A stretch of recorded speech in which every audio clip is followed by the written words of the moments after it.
کسی زمانے میں ایک غیر مسلم نے اسلام قبول کیا تو اس سے پوچھا گیا کہ اسلام کی کس قدر نے تجھے متاثر کیا، تو وہ بولا کہ سیرت نبی صلی اللہ علیہ وآلہ وسلم کا صرف ایک واقعہ میری ہدایت کا سبب بنا۔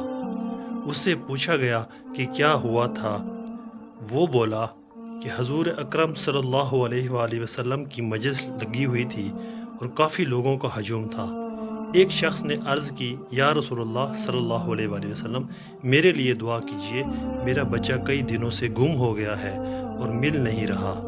قبل اس کے کہ حضور صلی اللہ علیہ وآلہ وسلم کے ہاتھ مبارک دعا کے لیے اٹھتے، مجمع میں موجود ایک شخص کھڑا ہو گیا اور بولا، حضور میں ابھی فلاں باغ کے قریب سے گزر کے آیا ہوں اور میں اس کے بچے کو جانتا ہوں۔ وہاں میں نے اس کے بچے کو دوسرے بچوں کے ساتھ کھیلتے ہوئے دیکھا ہے۔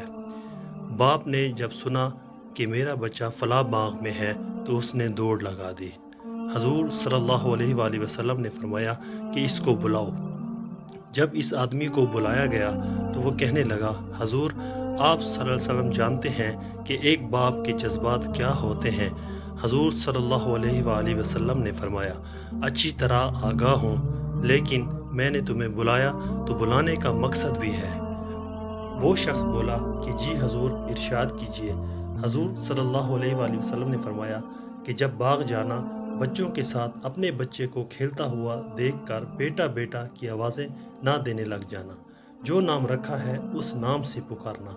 اس شخص نے عرض کی، حضور میرا بیٹا ہے، اگر بیٹا کہہ کر پکاروں تو حرج کیا ہے؟